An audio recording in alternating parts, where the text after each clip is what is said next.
자, 오늘은 우리 히브리서 기자가 이름으로 소개하는 여섯 번째 사람, 이렇게 되어 있었죠. 내가 무슨 말을 더하리요? 기드온, 바락, 삼손, 입다, 다윗 및 사무엘과. 자, 사무엘 얘기 함께 나누면서 주님이 주시는 음성을 듣기를 원합니다. 이 사무엘은 이제 이스라엘 역사에서 사사기 마지막 때 시대의 이야기고요. 또 사무엘이 사역을 시작할 때쯤에 그 마라톤 경기가 시작되는 것과 비슷한 그런 과정이 하나 있었어요. 그 아시는 것처럼 마라톤 경기는 페르시아와 그리스 간의 전쟁이었죠. 페르시아가 팽창, 전 세계를 정복하는 과정에서 바다를 건너와서 그리스와 전쟁하는 건데, 마라톤 광야에서 전쟁이 있었어요. 당연히 페르시아가 이길 줄 알았는데 그리스가 이긴 겁니다. 이겼는데 당시에 전화가 없죠. 온라인이 없으니까 한 병사가 승리의 소식을 이제 전하러 옵니다. 그래서 정확하게 42.195km를 뛰어서 안 쉬고 단숨에 달려와서 우리 이겼습니다 하고 이제 쓰러져 죽은 그 병사를 기념하는 것이 마라톤, 이건 아시는 얘기였어요. 자, 사무엘 시대도 이제 전쟁이 있었습니다. 블레셋이 쳐들어온 겁니다. 그래서 그 전쟁을 해야 되는데 당시는 아직 나라가 있기 전이니까 다윗왕 훨씬 전 얘기잖아요. 그러니까 왕도 없지요, 군사력도 별로 없지요. 전쟁에 이길 방법은 없습니다. 그럼에도 불구하고 그 엘리 제사장의 두 아들 홈리, 비느하스, 이런 사람들 중심으로 또 군대를 조직해서 전쟁터 나갔는데 계속해서 지는 거예요. 그러니까 마지막으로 하나님의 법궤를 가지고 나가면, 이 법궤가 뭐예요? 법궤 속에 십계명 돌판도 있지요. 그리고 그 만나 항아리도 있고 아론의 능력의 그 지팡이도 있고요. 그러니까 이 법궤는 여호와의 상징이니까 법궤를 가지고 나가면 이길 수 있다 싶어서 법궤를 가지고 나갔습니다. 옛날에 홍해바다 건널 때도요, 법궤 앞장서서 건넜고요, 요단강을 건널 때도 법궤를 앞장서서 다 의지하고 건넜잖아요. 그러니까 법궤와 함께 나가면 이러고 나갔는데 전쟁에서 대패를 한 거예요.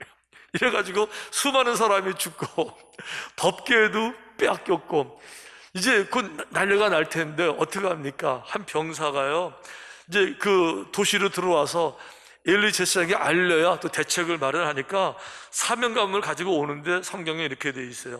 당일에 어떤 베냐민 사람의 진영에서 달려나와 자기의 옷을 찢고, 이분이요 애국자 맞습니다. 그러니까 정말 나라를 사랑한 이런 사람이에요. 나라가 졌으니까 얼마나 슬퍼요? 자기 옷을 찢은 겁니다. 거기다가 자기 머리에 티끌을 덮어쓰고, 나라에 대한 슬픔, 창피한 거 무릅쓰고 정말 오늘은 치욕의 날이라는 거죠. 아픔을 가지고 머리에 티끌을 덮어쓰고요, 실로에 달려와서 이제 도착이 된 겁니다. 그리고는 이제 소식을 전합니다. 소식을 전하는 자가 대답하여 이르되, 이스라엘이 블레셋 사람들 앞에서 도망하였고 백성 중에는 큰 살육이 있었고, 작은 살육이 아니고요, 큰 살육이 우리 수없이 다 죽었습니다. 그리고 당신의 두 아들 홈리와 비느하스도 죽임을 당하였고, 엘리 제사장의 아들 두 아들도 죄송하지만 아드님들도 전사했습니다. 그리고는요, 하나님의 궤는, 법궤는 빼앗겼습니다. 이 보고를 너무 잘한 거예요. 너무 이게 팩트니까 거짓말은 하나도 없었어요. 과장된 거 하나도 없고요, 사실 있는 그대로를 그대로 전한 겁니다. 그런데 이 보고를 받고 엘리 제사장이 얼마나 큰 충격이 됐는지, 그만 우리 그 영화에 보면 그러잖아요. 갑자기 이렇게 충격된 얘기를 들으면요, 그 주인공들이 뒤통수에 부여잡고 이렇게 쓰러지는 거. 이 얘기를 듣고는요, 그만 충격을 받아서 쓰러졌는데 의자에서 넘어지면서 목뼈가 또 부러져서 엘리까지 또 죽는 이런 비극이 있었어요. 자, 비극은 여기서 끝나지 않습니다.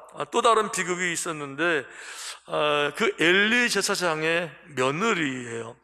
그 며느리, 자, 그의 며느리인 비느하스의 아내가 그 두 아들 중에 막내 아들입니다. 막내 아들 비느하스의 아내가 임신하여 해산 때가 가까웠더니 아직 해산의 날은 안 온 거예요. 가까운 겁니다.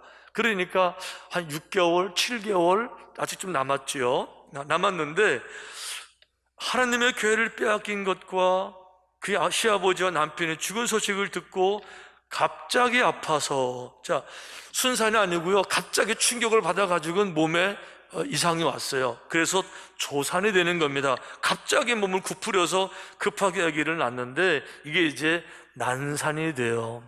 그래서 충격 가운데 아기를 낳으면서 그 며느리가 죽어갑니다. 아기는 간신히 살았어요. 성경에 보니까 죽어갈 때에 곁에 서 있던 여인들이 그에게 이르되 두려워하지 말라, 내가 아들을 낳았다 하되. 자, 아들을 낳았어요. 자, 아들을 낳았으니까 엄마가 자기 생명, 자기의 태중에서 아이가 자랄 때 자기 몸과 다 혈관과 신경 모든 게 다 이렇게 연결되어 있잖아요. 그러니까 생명이 자라날 때 아기 생명이 내 생명이고 얼마나 소중하게 느끼겠어요? 얼마나 사랑하겠어요? 그런데 아들을 낳았다는 말을 들었을 때 그 아들 얼굴도 안 쳐다봅니다.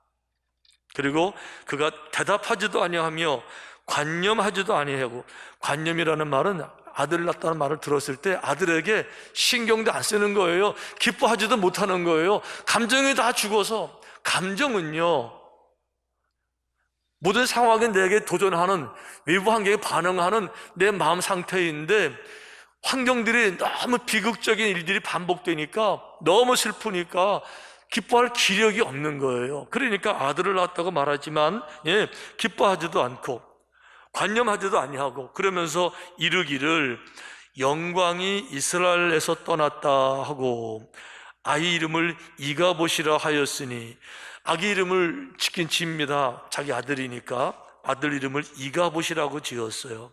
그런데 이가봇이라는 말의 뜻은 하나님의 영광이 이스라엘에서 떠났다, 그런 뜻이에요. 그러니까 하나님은 법궤도 빼앗겼죠. 시아버지 엘리사 시장 죽었죠. 자기 남편도 죽었죠. 무엇 하나 희망이 없는 거죠. 법궤까지 빼앗겼어요. 그러니까 모든 게 다 끝난 것 같고, 전쟁에 다 패망했고, 모든 기쁨은 사라졌고, 그러니까 내 인생 끝났다. 여기서 모두 다 끝난 거야. 이제 희망도 없는 거야. 하나님의 영광이 떠난 거야. 선포하면서 죽어가면서 아들 이름을 짓는데 이가봇, 이렇게 이름을 짓고 인생을 마치게 됩니다. 그래서 여기까지 생각하면 아주 마음이 답답해지고 싸한 아픔이 이렇게 몰려와요. 그런데 제가 만약에 그 시대에 제가 제사장이었다 그러면은 이 여인 찾아가서 신방 가서 오늘 이 말씀을 꼭 읽어주고 싶은 이 말씀이 있어요. 그것이 뭔가 하면 오늘 본문 말씀이죠. 여호와께서 한나를 돌보시사 그로 하여금 임신하여 세 아들과 두 딸을 낳게 하셨고 아이 사무엘은 여호와 앞에서 자라니라. 한번 따라해 볼까요? 아이 사무엘은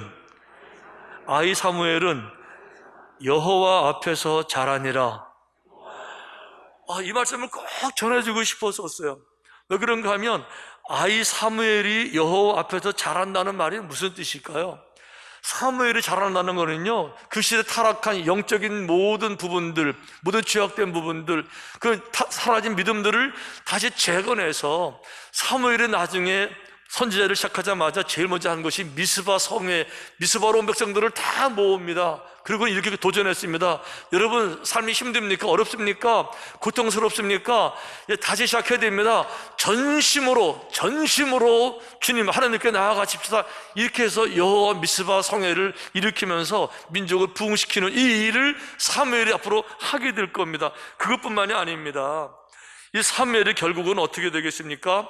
사울 왕을 세워서 이스라엘을 처음으로 왕이 있는 국가를 만들어내고요, 이 사울 왕을 통해서 다윗 왕을 훈련시킨 다음에 다윗 왕을 세워서 다윗 왕가를 통해서 메시아를 보내서 이 메시아를 통해서 모든 인류를 구원하시길 원하시는 하나님의 모든 구원사를 사무엘이 이제 하기 위해서 하나님 사무엘을 키우고 계시는데, 이 사실을 전혀 알지 못하고 단순하게 오늘 들려오는 소식, 전쟁에서 패했고 법궤를 빼앗겼고 뭐 남편도 죽었고 누구도 죽었고 고통을 당했고 이것만 바라보면서 영광 다 끝났다, 인생 다 끝났다, 이제 삶 다 끝났다, 끝이다, 이가봇 선언하고 죽는 그 며느리 앞에, 아니야, 아직 끝난 거 아니고, 끝났다니 하나님 일이 시작도 안 하신 걸, 아직 삶을 이제 잘하고 있는 걸, 예? 당신은 모르지만 어디선가 여호와의 사람이, 능력의 사람이 세상을 변화시킬 그 누군가가 지금 잘하고 있다는 이 희망의 메시지, 이거를 여인에게 전해줄 수 있었으면 얼마나 좋을 뻔했을까. 아멘. 근데 중요한 것은 이것이 이 여인에게만 해당되는 것이 아니고 우리 모두에게 다 해당되는 것 같아요. 여러분, 잘 나갈 때는요 인생에 걱정이 없습니다. 잘 나가는데 무슨 걱정이 있어요. 그런데 살다 보면 우리 어르신들은 다 아실 거예요. 항상 좋은 시간이 아니라는 거. 살다 보면 내 힘으로 정말 감당할 수 없는 시간이 꼭 온다는 것들에 대해서 아마 어르신들은 웬만하면 다 아실 거라고 생각이 들어요. 그런데 내 인생을 거스리는 그 무언가가 내게 닥쳐졌을 때, 홍해바다가 나를 가로막을 때, 골리앗 같은 거대한 장군이 나를 가로막고 설 때 막막하고 절망스럽고 우리 마음에 무너져 내리는 것 같아도요, 믿음은 무엇일까요? 믿음은요, 그래서 행복할 때는 잘 몰라요. 잘 나갈 때는 믿음이 중요한지 아닌지 알지도 잘 못하는 거죠. 그런데요, 언제 믿음이 드러나느냐? 인생에 위기가 올 때, 생각지도 못했던 큰 문제가 내게 생겼을 때, 내 힘으로 도저히 불가능해서 들려오는 모든 소식들이 다 절망스러워서 이가 뭐 다 끝난 거야, 포기하고 싶을 그때에 누군가의 마음속에 하나님을 향한 진정한 믿음 있는 사람들은요, 아니야, 다 끝난 것 아니고 어디선가 사무엘이 잘하고 있을 거야. 할렐루야. 이 믿음의 소리가 들려오면서 이 능력의 말씀을 가지고 희망으로 나아가고 결국은 방해물을 이기고 건너뛰고 오늘날을 힘들게 하는 내 어깨를 짓누르고 있는 이 모든 아픔들을 극복하게 될 줄로 믿습니다. 성경적으로 보게 되면요, 믿음 안에 들어와서 보게 되니까 우리 인생에서 큰 장애물이라고 생각했던 것들이 그때는 장애물로 보였었어요. 그런데요, 나중에 가서 보니까 장애물이 아니고 또 하나의 숨겨진 축복이었고 하나님의 준비된 축복으로 가는 쇼컷, 지름길인 것들을 수없이 성경이 설명하고 있어요. 예를 들어 말씀드리면, 모세가 백성들을 이끌고 홍해바다를 건널 때 홍해바다가 가로막혔었잖아요. 예, 사면초가처럼 앞으로 나가지도 못하고 후퇴도 못하는 나를 가로막혀서 홍해바다, 나를 가로막고 선 건 방해물인 줄 알았었어요. 그런데요, 홍해바다를 건너고 나니까 이 홍해바다가 방해물이 아니고 강력한 무기가 되더라고요. 어떻게요? 이제부터 정복할 모든 나라들이 이스라엘 나라를 생각할 때마다 홍해바다를 가르고 나온 민족이라는 두려움 때문에 이스라엘 백성 얘기 들을 때마다 간담이 녹았더라, 이렇게 돼 있어요. 그러니까요, 홍해바다가 그동안은 방해물인 줄 알았는데 이거 이기고 나니까 나랑 앞으로 싸워야 될 모든 나라들이 전의를 상실하고요, 싸울 용기를 갖지 못하고요, 정신적으로 벌써 다 패배한 상태가 되더라고요.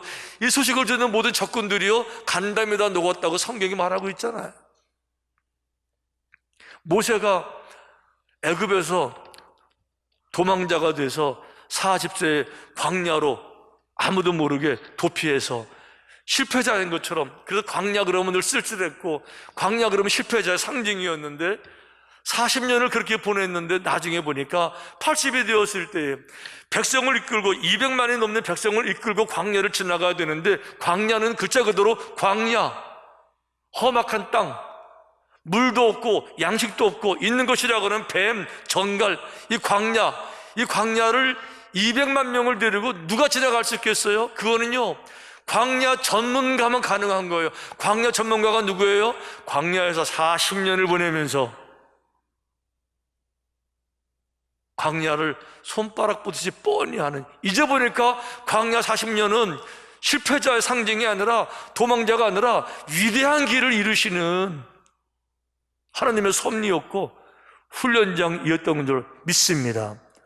성경이 다 그런 얘기 하고 있는 것 같아요. 우리 지난주에 다윗 공부했지만 골리앗이라는 사람, 다윗을 막아선 적군이고 맹장이고 이길 수 없는 상대방인 줄 알았었습니다. 그런데요, 다윗이 생각하니까 그 당시는 극복해야 될 장애물인 줄 알았는데 극복하고 나니까 어떻게 됐어요? 그동안 다윗은 저 베들레헴 시골에서 양을 치던 무명의 소년, 일꾼, 머슴이었었습니다. 이 다윗을 세상 사람들이 어떻게 알 수 있습니까? 모든 사람들 마음속에 어떻게 다윗을 각인시킬 수가 있습니까? 존경받는 사람으로 어떻게 다윗이 설 수가 있겠어요? 그런데요, 골리앗 딱 이기고 나니까 그 나라에 유행하는 노래가 새로 생겼어요. 요즘 BTS 노래 전 세계 강타하듯이 가사가 기억나시죠? 사울이 죽인 자는 천천히요, 다윗이 죽인 자는 만만히로다. 예, 방해물인 줄 알았는데요, 방해물이 아니라 골리앗 때문에 그 이름이 모든 사람 마음속에 다 새겨지게 됐고요, 존경받는 이름으로 모든 사람이 다 숭상하는 한 방으로, 이제 보니까 그게 방해가 아니었더라고요. 그 속에 하나님의 축복이 있었고 손길이 있었고 섭리가 있었는데, 인간의 짧은 눈으로 바라보니까 눈에 바라보이는 것, 팩트, 들려오는 소식, 전쟁에도 졌고 수많은 사람 죽었고 법계 뺏겼고 하나도 과장된 거 없이 사실이지만, 이 사실들 앞에 무너져 내리는 공포, 염려, 걱정, 이것이 아니라 믿음의 눈으로 바라보면서 극복하게 되니까 그조차도 축복의 통로로, 도구로 쓰임받게 된 줄로 믿습니다. 인생을 살다 보면 당황할 때 정말 많아요. 지금 우리 힐링타운 하면서 제가 당황스러울 만큼 너무 순조롭게 돼서 하나님 이렇게 큰 축복을 주십니까? 우리 은행 대출 없이도 이게 되는 걸 보면서 어떻게 이럴 수 있을까 하지만 이건 잘된 케이스고요, 나쁜 케이스 또 있죠. 어려운 케이스. 하나님 이러실 수가 있습니까? 너무 힘듭니다. 너무 창피합니다. 얼굴을 두고 다닐 수가 없어요. 이런 순간들 우리에게 왜 없었겠어요? 늘 있었지요. 그런데 그런 순간은 내게 있었을 때조차도 내가 이가봇 영광이 끝났다, 모든 게 끝났어 라고 선포하지 아니하고, 그런 상황에 서서도 하나님은 어디선가 사무엘을 키우고 계실 거야, 이런 희망을 갖게 되면 항상 그런 믿음으로서 오늘 당하는 어려움이 아니라 나중에 보니까 큰 축복의 통로가 되는 것, 아마 여러분들 많이 경험하시게 된 줄로 믿습니다. 저도 여기서 지금 간증을 다 할 수는 없지만 제가 정말 중요하게 생각하는 걸 놓고 기도를 많이 한 적이 있었는데 그게 안 됐어요. 그랬을 때 마음이 얼마나 실망이 됐는지, 하나님이 살아계시다 그러면 내가 이 정도로 기도하면 들어주셔야 되는 거 아닌가, 이런 서운한 마음이 들 만큼. 근데요, 지금 생각해 보니까 그게 안 돼서 얼마나 감사한지 몰라요. 제가 드린 기도가 응답되지 않아가지고 오늘 제가 여기 있는 거고요. 그러니까 이게 내게 닥쳐지는 시련, 아픔, 염려, 이러는 것이 그 속에서 역사의 수레바퀴 이끄실 하나님에 대한 신뢰만 가지고 있으면 오늘 당하는 어려움들이 오히려 나중에 보니까 정확하게 주님의 때가 되었을 때 더 큰 열매로 돌아오게 될 줄로 믿습니다. 여러분, 지금 우리가 시계, 요즘은 전자시계가 많지만 옛날에는 다 이렇게 태엽 돌아가는 시계, 톱니바퀴 시계잖아요. 스위스의 명품 시계는 다 그런 거잖아요. 저 어렸을 때 하도 궁금해서 시계가 어떻게 돌아갈까 이렇게 뚜껑 열었다가 못 맞춰가지고 혼난 적이 몇 번 있었었는데, 제가 그때 배운 게 있었어요. 시계 톱니바퀴는요, 한 방향으로 절대 돌지 않아요. 나는 이 방향으로 가고 있는데 저 톱니바퀴는요, 같은 방향으로 하면 얼마나 순조로울 것 같아요. 그런데 같은 방향을 안 들고 거슬러서 맞물려서 도는 거예요. 근데 맞물려서 서로 도는데 결과적으로는요, 밖에서 보게 되면 초점 하나 틀리지 않냐고 턱턱턱 명품 시계가 되는 거예요. 자, 나를 좀 거스린다고 해서, 내 뜻대로 안 된다고 해서, 내가 오늘 너무 무겁다고 해서, 힘들다고 해서, 사람이 너무 큰 일을 당하면, 감당하지 못할 일을 당하면요, 부끄러움, 수치심을 느끼게 돼요. 그러면요, 사람들 얼굴 보는 것도 창피하고 어디 가서 숨어 있고 싶고, 이게 인간의 마음이잖아요. 오늘 내가 이런 일을 당한다고 해서 끝났다, 이 값이야, 하나님을 믿는다고 말하면서 내가 몸부림치고 내가 싸우고 내가 견디지 못해서 인간적인 방법 다 동원해서 필요하면 거짓말도 하고 사람들 속여먹고 잔머리 굴리고, 나는 그렇게 안 하겠습니다. 어떤 상황이 돼도 하나님 앞에서 순수, 믿음에도 순수가 있다 그러면, 생각에도 순수가 있다 그러면, 인격도 이성에서도 순수를 붙잡을 수가 있으면, 사람들이 어렸다고 흉을 볼지는 모르지만, 우둔하다고 말할지 모르지만, 그럼에도 불구하고 믿음을 지켜보고 순수를 지켜보는 이런 믿음으로 살겠습니다 라는 믿음 가지고 요셉은 인생을 살아가는 거예요. 그래서 애굽으로 노예로 팔릴 때도 내해물을 벗어나려고 노력 안 합니다. 억울해, 나는 노예가 아니야, 뭐 이렇게 해서 노예 해방운동 뭐 이런 거 벌리지 않아요. 그냥 자기 자리에서 노예로서 최선을 다해서 신실하게 주인을 섬깁니다. 나중에 감옥에도 들어갑니다. 감옥에 들어갔을 때 아시잖아요, 누명 쓴 거. 그러니까 억울해 뭐 이런 얘기 하면서 무슨 뭐 서명운동 벌리고 이런 얘기 안 하고요, 죄수로서도 성실하게 그저 자기 본분 지키고 살았어요. 자기 문제 해결하겠다고 어디 가서 거짓말 한 적 없고, 어디 가서 뇌물 바친 적 없고, 굽신거리고 비 맞춘 적 없고, 그저 하나님의 때를 기다리고 믿음을 지켰는데, 나중에 보니까 그게 숏컷, 그게 지름길이었어요. 감옥에서 장관들을 만나면서 바로 바람 앞에 서게 되고, 그러면서 국무총리가 돼서 온 나라를 평안한 길로 이끌어내잖아요. 그러니까 똑같이 하나님을 믿는 사람이었어요. 똑같이 예배를 드리는 사람들이었었어요. 한 사람은 하나님을 믿으면서도 문제가 생길 때마다 세상으로 돌아가서 세상의 방법 잔머리 굴리고 거짓말도 하고 적당히 타협하면서 믿음생활 하는 거 하면, 어떤 사람은요 그렇지 않냐고 오늘 당하는 이 고통까지도 협력해서 선을 이루게 될 줄로 믿습니다. 오늘 나를 향해 달려오는 저 거대한 톱니바퀴가 너무 무섭긴 하지만, 나랑 같은 방향이 아니라 나를 거스리는, 막아서는 골리앗 장군이긴 하지만, 이것조차도 때가 되면 그 속에서 거룩한 여호와의 뜻을 깨달을 수만 있으면 이것조차 변화가 돼서 협력해서 선을 이루게 될 줄로 믿습니다. 이 믿음을 요셉이 마지막까지 가지고 그런 믿음으로 승리하게 낸 줄로 믿습니다. 저는 인생을 살다 보면 지금 우리 힐링타운 뭐 정말 생각보다도 너무 감사한 거 많지만, 앞으로도 뭐 문제가 생기겠죠. 뭐 늘 좋겠어요. 또 문제가 생기면 또 가만히 있겠어요? 거부하고 또 뭐 생기겠죠. 또 뭐 이게 다 예상할 수 있는 일이잖아요. 그렇지만 어떤 문제가 생기든지 간에 문제가 생길 때마다 이가봇 모든 게 끝났어 이렇게 선포하지 말고, 그럴 때마다 하나님께서 사무엘을 키우고 계신다, 어디선가 희망을 키우고 계시고 능력을 키우고 계시고 축복을 키우고 계실 줄로 믿습니다. 이런 믿음만 가지면요 항상 믿음으로 우리가 승리하게 될 줄로 믿습니다.